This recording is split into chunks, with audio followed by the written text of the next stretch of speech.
So to be clear, Mr. Trump has no financial relationships with any Russian oligarchs.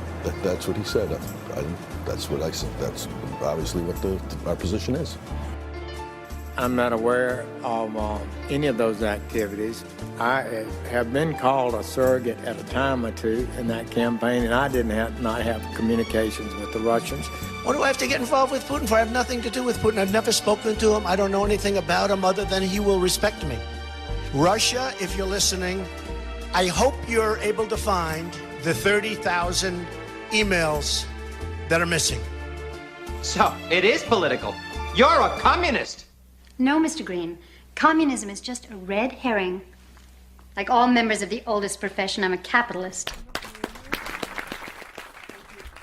Hello, this is Mueller, She Wrote. I am your anonymous host, AG, and with me as always is Jaleesa Johnson. Hey. And Jordan Coburn. Hello. This is a free bonus episode we're going to put out. Happy Wednesday to you all. And basically, we went over this whole 20-page letter that Trump's lawyers, Dowd and Sekulow, sent to Mueller's team back in January. We covered this in the episode, but I wanted to do a full detailed breakdown so you guys had a little extra information because it was just too much to add to that episode. So this letter was sent in January 28th, after a meeting with Mueller's team that they had on January 8th where they all sat down, and that's when Mueller gave them the 16 topics in 4 areas, which we've covered.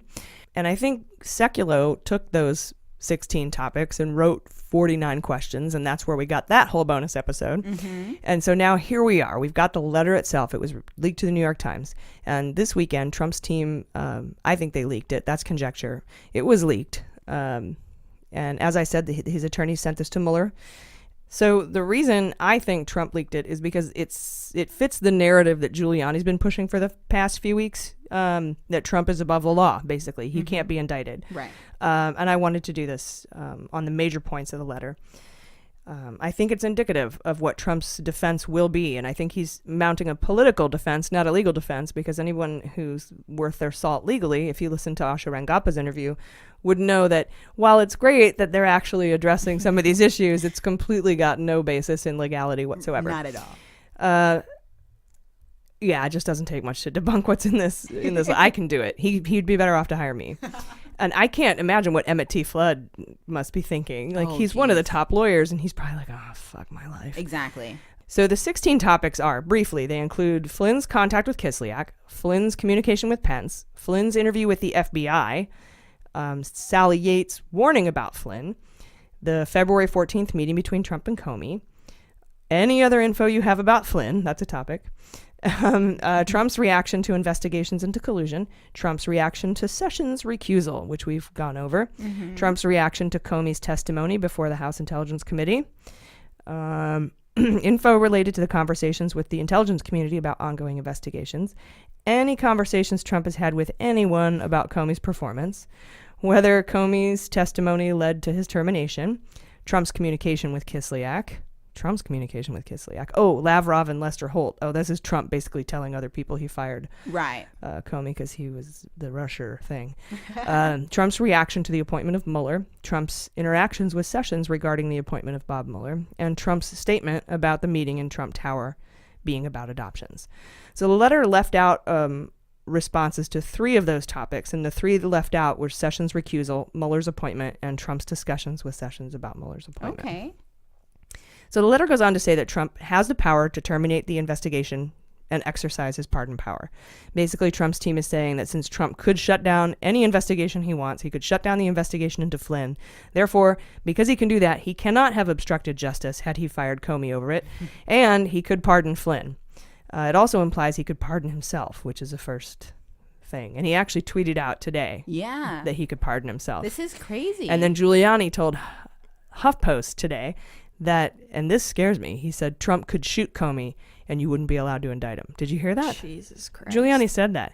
Trump could have shot Comey and he couldn't be indicted. You know what? It's not far from the truth because that's just the way we're going legally, it seems. Yeah, no, that's terrifying. Not legally. Politically. Right, Yeah, good point. Well, good point. they're just saying what do stuff. laws even mean anymore is what. Yeah, and it's not a coincidence, I don't think, that he started furiously tweeting about Manafort the same weekend. He started furiously tweeting about pardons. Yeah. Yeah. Mm-hmm. So next, there's a line that doesn't belong in a legal document at all, which is one that leads me to believe that Trump leaked it himself. It says, quote, "This encumbrance has only been compounded by the astounding public revelations about the corruption within the FBI and the DOJ, which appears to have led to the alleged Russia collusion investigation." I don't trust leaks with dramatic words. That's not legal speak. That's marketing. Oh, and that's how totally. you know. Like That's Mueller, clickbait. Mueller's Yeah. like, I didn't do anything. Mueller's just working. He sees right through it. Next, Mueller didn't respond to this letter when he sent it. Him. Yeah. He's like, Right? I think they had a meeting in February where he's like, I could subpoena you. Have a nice day. Yeah. And then he freaked out about that. You can't subpoena me. I'm a man. Right. I'm a bad man. I'm a grown man. Next, Trump's team gives some foreshadowing into a subpoena fight, saying, quote, "Under our system of government, the president is not readily available to be interviewed." And we know this is not true because of the Bill Clinton precedent. That's a court precedent. That's a SCOTUS Supreme Court precedent. Nope, you can be deposed. Sorry. Wow. You're not too busy. Put down your golf clubs. As it should be, yeah. They go on to say the president can't be subpoenaed because he's voluntarily given over enough information and documents and has made other witnesses available. So interviewing Trump would not give Mueller anything new. Who says they gave enough? But the truth is that Mueller's team can only get at what Trump was thinking to determine his intent, and that means he has to be interviewed. So I personally think a subpoena is imminent. Oh, yes. I think it's coming. Totally. Now, this is one of the best parts. Trump's lawyers cite outdated case law, saying there's another reason Trump can't obstruct justice, and that's because the FBI investigations are not covered by the obstruction statute. The case law that they cited is from 1982, but has since been superseded by a 2002 statute that criminalizes the corrupt impeding of proceedings, even if they haven't started yet. So either they're terrible lawyers or they're blatantly ignoring case law, which Ted Lieu has said is punishable by disbarment for purposely misleading your client. Yeah, they'll go down with this ship. I think Giuliani's like, well, we're friends, we're old. Yeah, it's true. We'll go out together. Yeah, I mean, this is seculo. Oh, Giuliani that's had right. nothing to do with this That's letter right, because it's yeah, back in January. Mm-hmm. But Giuliani for sure does that too. Yeah. To his Similar clients. loyalty there. I mean, these motherfuckers are putting this in a quote-unquote legal document. This is a legal presidential document to be enshrouded in the presidential record for all time. It'll be framed for sure. Yeah, every please believe it or Keep not. my head alive. Keep my head alive and just put this in a frame next to my head with Mueller's signature on it. There's a bit of a bombshell in here where we learn for the first time that Flynn has told top White House officials that the FBI investigation into him was nearly complete. Trump's lawyers bring this up because they argue that Trump cannot have obstructed justice in a case that he thought was over. We hadn't heard that before either.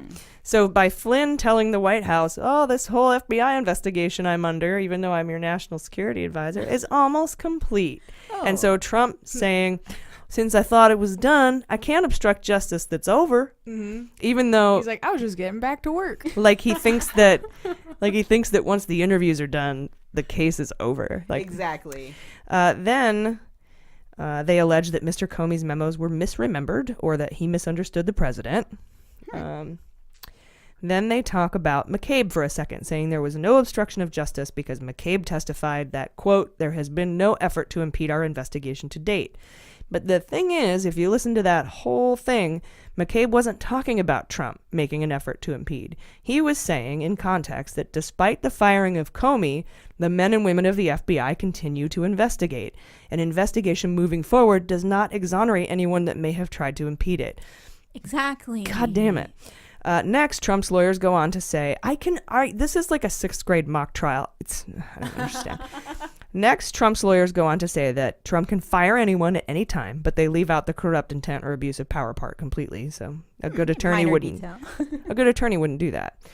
Then they deny that Trump said he fired Comey because of Russia, saying that the reporting on the Lester Holt interview has been widely misreported and mischaracterized. And even if Trump did say that, it does not establish that the termination was because of Russia. Why'd you do it? Well, I had that whole Russia thing on my mind.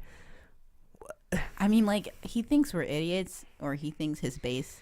He knows his base. Right? Yeah, I mean, either way, it's just crazy insulting. And then we get to what I consider to be the biggest news in this entire letter. Trump's lawyers admit that Trump dictated Don Jr.'s response about the Trump Tower meeting to the New York Times when they were on Air Force One. This is shocking because Trump is taking all this time to say, you can't touch me, I'm the president. You can't subpoena me, I'm too busy to interview. But by saying that he dictated that letter, he implicates everyone involved in obstruction of justice. Hope Hicks, Donald Trump Jr., his kids, his son, Donald Trump Jr., and Eric was there, I guess. Pilot. Everybody. Want this life. This is where Corallo quit, right? He's like, I got to quit. That's right. And this is also where Rafael was like, I'm out of here, bro. Rafael left when Hope Hicks resigned. And while Trump has all sorts of excuses, like I said, why he can't obstruct justice, he leaves everyone else involved that isn't a president, like, hanging in the wind. Because he doesn't care about them. And I think he will regret this part the most because I believe it will be used as evidence to implicate Donald Trump Jr. and Hope Hicks and Rafael and all these other people with obstruction of justice. Yeah. So there's that. They might be given a deal for their testimony, but there's something to charge them with now because Trump handed it to them. Yeah. All right, guys. That's my little breakdown of the letter. Nice. Little breakdown. That's crazy. Yeah. That's packed. It's good. It is. You compacted really well, but that's insane. Two huge pieces in it is that letter and what we talked about in our minisode. The one about Manafort. Sorry, I didn't know if it was which one's getting released first. I didn't want to. Yeah, the one that came out yesterday. Yeah, the one that came out yes, yesterday. the one that came if you're out listening yesterday. to this. Yeah. We record these a second before we release them. Yes. Every day we spend together. Crazy news week. Yeah, it's gonna So start. far already. It's gonna start getting crazier, and it's gonna be nuts. And this is actually a week like Saturday. This is weekend news. Yeah. So yeah, that's true. Yeah, this was we the already sabotage. talked about it. Exactly, we already talked about it. But I feel like, does anyone else feel like I'm like rubbing my hands together, like, ooh, What's gonna shit's happen? heating up, dude. Yeah. This is crazy. This summer is supposed to be intense because the primaries are happening right now. It's, it's just everything should be heating up right now. If not, it'd be weird. But you're right. It's exciting, and then I think it's gonna get even crazier by October, November. Yeah, it's cray. Yeah, for sure. And it's heating up in an irrevocable way. You cannot even deny You can't miss it at all. Yeah. These people are fucking John Spurlocks that want to tell us. Yeah, no. This is a witch hunt. We're on like, it, dude. Witch hunts don't go this far. No. They just don't. Not to placate that stupid comment anyway. They would have released the witch by now, right? Or I don't know how they work, actually. And Actual when- witch hunts. read up on Salem. Yeah, I'll read up on that. What do they do?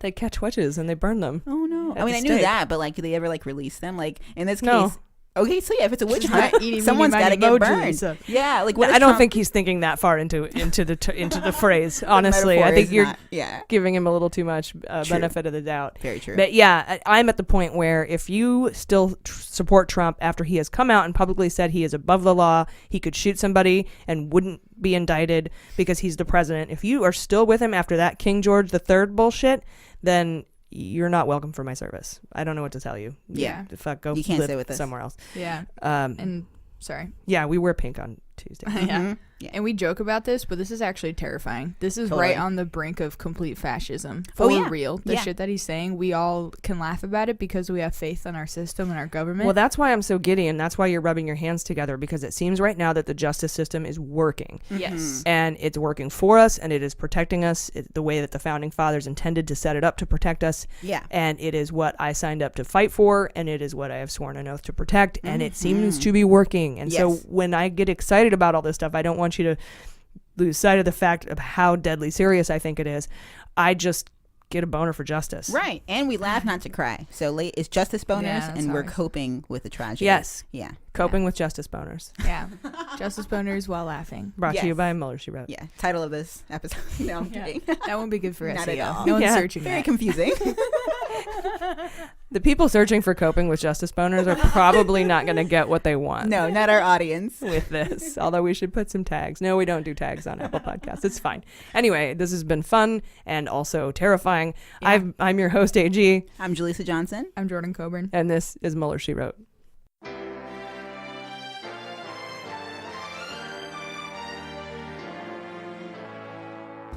Mueller, She Wrote is produced and engineered by AG with editing and logo design by Julissa Johnson. Market consulting by Amanda Reeder at Unicorn Creative. Our digital media director and subscriber managers are Jordan Coburn and Sarah Hirschberger Valencia. Our partners are fastgrass.org and joysteaspoon.com. Fact-checking and research by AG with support from Jaleesa Johnson and Jordan Coburn. Mueller, She Wrote staff includes AG, Jaleesa Johnson, Jordan Coburn, Sarah Hirschberger Valencia, Jesse Egan, and Sarah Lee Steiner. Our web design and branding are by Joelle Reeder with Moxie Design Studios, and our website is MuellerSheWrote.com.